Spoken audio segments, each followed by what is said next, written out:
Hi, I'm Jessica from Right at Home Realty, and today I'm here with Ali from Obazee Nobahar LLP. Yes. And so we've chatted about a couple of different topics, but what happens when a buyer moves into a property and they find something wrong? What are the types of recourses that a buyer has against the seller in that situation? Let's say there's a broken door, everyone is aware of it. By the closing date, it's not fixed. Yes. And the buyer, my client, let's say, says, Ali, I don't want to close. These guys promised to fix this door, but they didn't. I let them know that, legally speaking, they have an obligation to close the transaction if they're getting what it is that they substantially bargained for. Okay. So if they want to sue the seller in small claims court, if it's worth it, then they have that option. So what are some instances where a client doesn't have to close?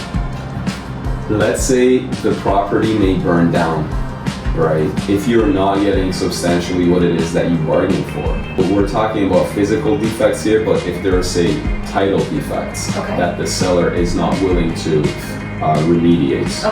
Okay. So if there is, let's say, a construction lien registered last minute on the property, then the seller has an obligation to take care of that. It can get complicated, but it would stall the closing for sure. So what's the difference between a patent and latent defect? So a patent defect is one that is visible. You take a client to a property, you show them around, they see maybe there is a stain on the ceiling, a yellow stain that shows there may have been a leak. So that becomes a patent defect. But let's say the leak was disguised somehow, right? The seller painted over the yellow patch on the ceiling. The buyer finds out after. That may be considered a latent defect. A latent defect is one that is not easily visible, right? The buyer might find out afterwards, and the seller may have been actively concealing that defect, in which case the seller may be liable. There may be other defects that don't have to do with the property itself necessarily. Maybe they have to do with the neighborhood itself. For instance, if you have a elderly buyer who has breathing issues of some sort, there used to be a landfill nearby the property that has now been covered, and there's a park. Nevertheless, there is some emissions from the landfill that affects the buyer's respiratory system. We're giving a very one-off example here, but why not?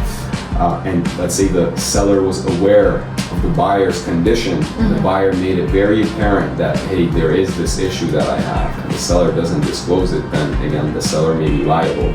So that could be considered a latent defect. But a court will categorize each type of defect based on, again, the facts and the circumstances of each transaction. Technically, a seller should disclose latent defects because it's not apparent to the naked eye. What happens if some of these disclosures weren't made? It depends on when the buyer finds out. Let's say the buyer finds out prior to the closing, you may have a material defect of some sort. So that may give you recourse to back out. But there are some other ones where, for the most part, the buyer would have to close if they're getting what it is that, I keep repeating this, but the term is substantially bargained for. Got it. For the buyers out there, what would you recommend any buyer to do when they're going to look at a place? Sure. So I would always say it's a great idea to have an inspection of the property. Although if an inspector still misses an issue, your recourse against the inspector would be very little. But assuming all goes well, the inspector does his or her job well, and you notice some issues, then you can bring those up and you can bargain for them, and you can put in conditions that the seller has to fix so-and-so issue that was found in the inspection report. Let's say the roof needs to be replaced or a portion of it. It could be costly, and you'll be glad that you spent a few $100s on an inspector to take a look at the property for you.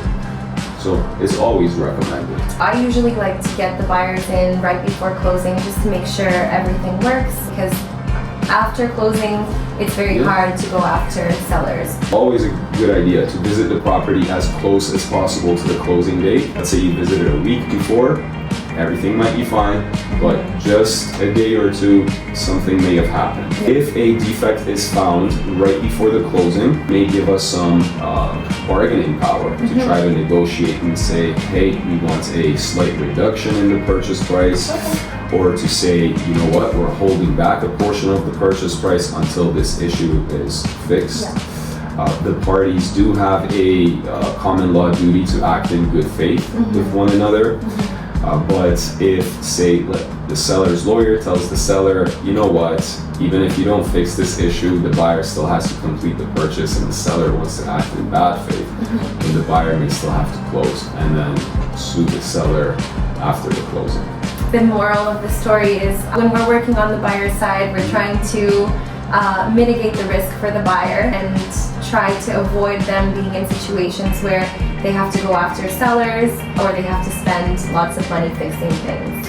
Yeah, you definitely don't want to do that, and that's why it's a great idea to have an experienced agent who can guide you throughout the purchase. And then on the seller side, we also want to mitigate any potential problems for a seller, so we really want to make sure that things are disclosed. And it's not necessarily a bad thing when we make a disclosure, because at least the buyers are informed. You may still go forward with the purchase because you could have the experience on fixing that certain thing in the house, or it could be also timing and market too. Sometimes you don't really have that bargaining power, especially when it's a seller's market, but at least you're informed. The more transparency, the better. Even though the seller is not required to make every disclosure, it depends on the nature of the quote-unquote defect. Yes. But you don't want to be in a situation as a seller where let's say you're purchasing a home, you're selling to purchase. Yes. A defect let's say you've actively concealed, it comes to light before the closing and the buyer says, no way I'm closing.